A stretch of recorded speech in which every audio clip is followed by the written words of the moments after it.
Salut à tous, bonjour. Salut à tous, ici Gwen, et aujourd'hui on va faire une petite mise à jour. Il y a quelques années, j'avais réalisé une vidéo sur les alternatives libres à YouTube. J'avais parlé de FreeTube et NewPipe pour regarder YouTube sans envoyer de données à Google, puis je m'étais surtout concentré sur DTube, Odysee et PeerTube.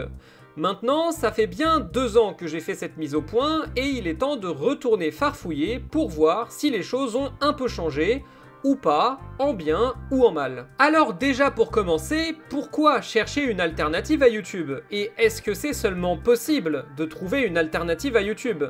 Déjà faut comprendre quel rôle joue aujourd'hui YouTube dans nos sociétés. Pour le dire simplement, YouTube, c'est littéralement le service public universel de la vidéo en ligne. C'est un service qui propose à tout le monde, où qu'il soit sur la planète, de partager et de regarder des vidéos, parfois complètement amateurs, parfois avec du budget, et il permet aux gens de s'informer, de se divertir, de se cultiver, de créer et de travailler. Pourquoi est-ce que je parle de service public alors qu'il s'agit d'un organisme privé ? En fait, ce serait plus juste de dire que YouTube se substitue à un service public. Il effectue une mission d'intérêt général, devenue aujourd'hui quasi indispensable pour beaucoup de personnes. Est-ce que c'est un problème? En soi, pas forcément tant que ça fonctionne bien. Après tout, quand on donne à une entreprise la charge d'assurer une mission de service public, ça se passe toujours très bien. Pas vrai? Quand on y réfléchit, les problèmes qu'on a avec YouTube relèvent de choix entrepreneuriaux de YouTube. Ça nous saoule par exemple que YouTube démonétise les vidéos qui parlent de sujets difficiles, ce qui rend beaucoup plus compliqué de faire de la vulgarisation sur des sujets qui touchent à la guerre, à la dictature... Quoi? Oh pardon! Ou même à la menstruation, pour vous dire l'étendue du délire. Ajoutez à ça que la police est complètement aléatoire, l'équipe du joueur du grenier s'était beaucoup plainte de ça à l'époque où ils avaient sorti l'une de leurs vidéos et qu'elle avait fait du yo-yo entre visible et non visible, monétisé et démonétisé, parce que la décision passait d'un intermédiaire à l'autre et changeait littéralement toutes les quelques heures. Mais s'ils font ça, bah c'est pour des raisons de fric. La source de revenus de YouTube, c'est les annonceurs. Les annonceurs exigent d'avoir un contenu le plus lisse possible pour que leur pub ne soit pas associée à des sujets dits sensibles, et pour éviter de perdre sa source de revenus alors que c'est déjà pas un service facile à rentabiliser, et bah YouTube est en mode inquisition espagnole sur les thèmes abordés et les images qui apparaissent. C'est pour la même raison que YouTube bouffe littéralement vos données et vous profile à mort pour personnaliser au maximum votre expérience et vous bombarder de publicités ciblant vos goûts un maximum. Non seulement il faut que vous cliquiez sur un maximum de publicités, mais en plus il faut aussi que vous restiez le plus longtemps possible sur la plateforme pour pouvoir cliquer sur les publicités. Donc on vous profile, on vous teste, et ensuite on vous matraque de réclames pour vous inciter à consommer.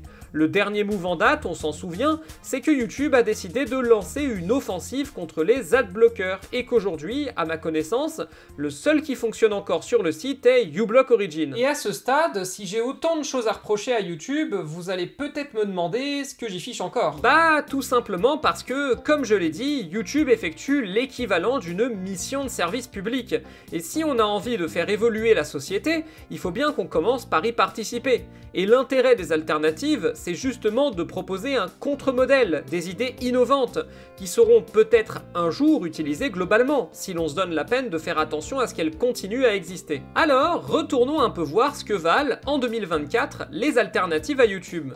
Comme la dernière fois, on va commencer par parler des moyens de regarder YouTube sans avoir à envoyer ses données à Google. Si vous êtes sur un ordinateur, il y a déjà FreeTube. C'est un client qui permet de regarder des vidéos sur YouTube de façon anonyme tout en ayant accès à la plupart, sinon à toutes les fonctionnalités offertes par le site classique. Vous avez accès aux tendances, aux abonnements, aux playlists, et le logiciel embarque un certain nombre de fonctionnalités sympas.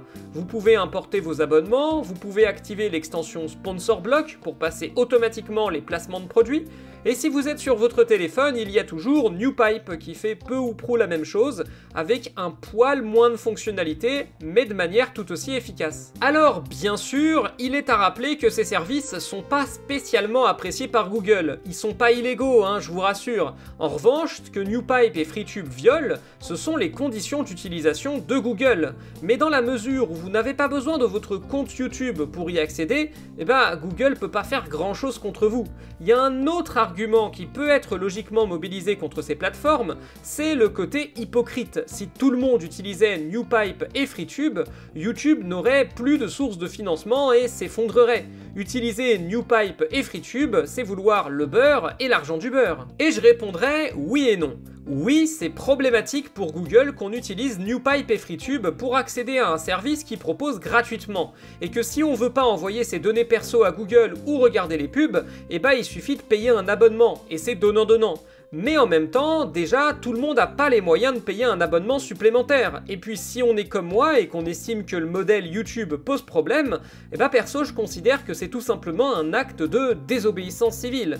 Encore une fois, YouTube effectue une mission d'intérêt public, mais en même temps, c'est pas une plateforme démocratique vu que c'est une entreprise.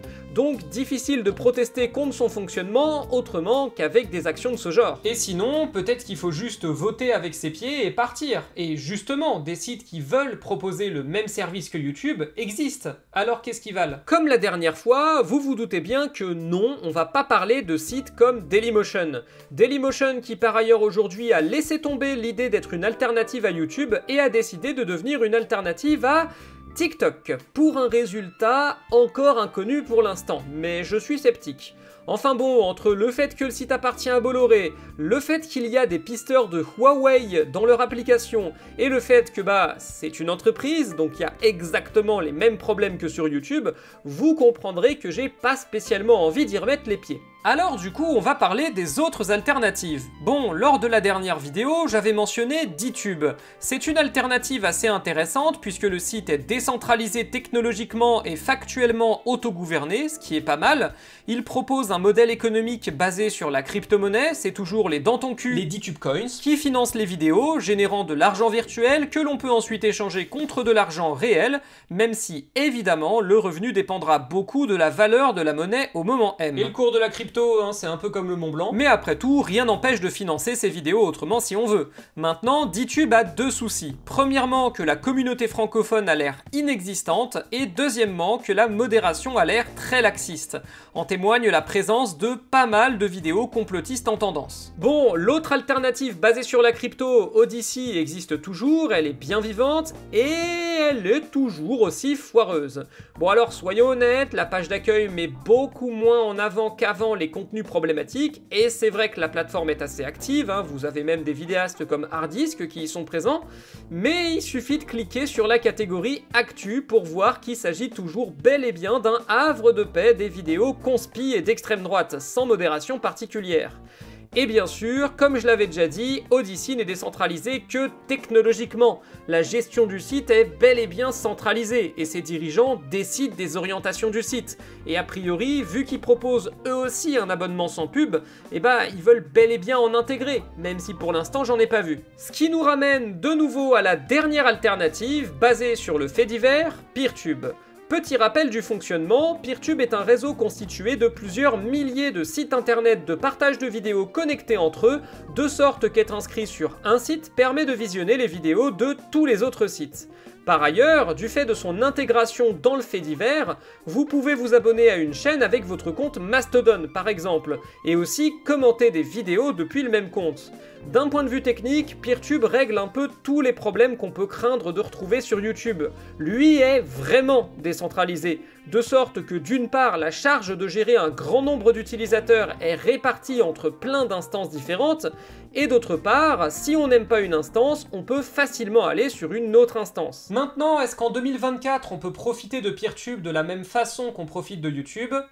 Malheureusement non. Alors autant d'un point de vue technique, PeerTube est à peu près au niveau, chaque mise à jour apportant des fonctionnalités, et il y en a même dont YouTube ne dispose pas, comme la possibilité de mettre à jour un fichier de vidéo pour corriger des problèmes, autant d'un point de vue contenu, en 2 ans, la situation n'a pas évolué du tout. Vous trouverez une grande variété de vidéos portant sur la politique, grâce aux chaînes de Blast, du Canard Réfractaire, de Titi Meet, le miroir des chaînes Le Monde, Arte ou encore Vue. Vous trouverez aussi beaucoup de contenu sur les jeux vidéo, grâce au jeu du cygne, à Lucilia ou encore à Miss Wolfie, et sur les sciences, notamment sociales, vous avez les chaînes de l'instance Skepticon, notamment Hacking Social, Histony, Philoxime, Tranxen, et j'en passe. Et enfin, sur la technologie, vous avez... Bah, moi déjà. Et ensuite, exclusivement en anglais par contre, The Linux Experiment, The Linux Cast ou encore Veronica Explains. Et ça s'arrête là. Dès qu'on sort de ces 4 catégories, ça devient le désert. Il y a bien une chaîne musicale par-ci, une chaîne littéraire par-là, mais par exemple, il y a littéralement 0 chaîne humoristique, à ma connaissance. D'une manière générale, Peertube est toujours aujourd'hui sur un positionnement très sérieux, qui le dessert pas mal. Parce qu'autant Mastodon se défend très bien en tant qu'alternative à Twitter qui répond à peu près aux mêmes besoins avec une grande variété de comptes différents, Peertube est toujours très étriqué. Malgré tout, ça veut pas dire que l'effort est vain. L'association Skepticon est même l'exemple du contraire. Ils ont réussi avec leur instance à bâtir un solide réseau de chaînes sur l'esprit critique, la philosophie, les sciences sociales, et ce réseau est toujours bien vivant et actif. Mais à ma connaissance, c'est encore les seuls. Toute la question du futur de Peertube se pose dans sa capacité à attirer de nouveaux vidéastes avant d'attirer de nouveaux publics. Ça pourrait valoir le coup de créer une nouvelle association sur un modèle similaire à celui de Skepticon, mais sur d'autres thèmes, par exemple justement le divertissement, la comédie, et d'aller proposer des vidéos de bonne qualité, financées par des dons, et qui, en soi, pourraient être cross-postées sur YouTube. Je vais pas jeter la pierre, la plupart de mes vidéos sont sur YouTube aussi. Mais je me dis toujours que c'est dommage que je puisse pas aller d'abord sur Peertube pour aller regarder du contenu, vu que si j'ai pas envie de regarder une vidéo sérieuse, globalement, je peux passer mon chemin. Donc au final, la conclusion c'est toujours un peu la même, et on verra bien si la prochaine fois saura un peu évoluer. Sur ce, moi je vous laisse, et à la prochaine tout le monde!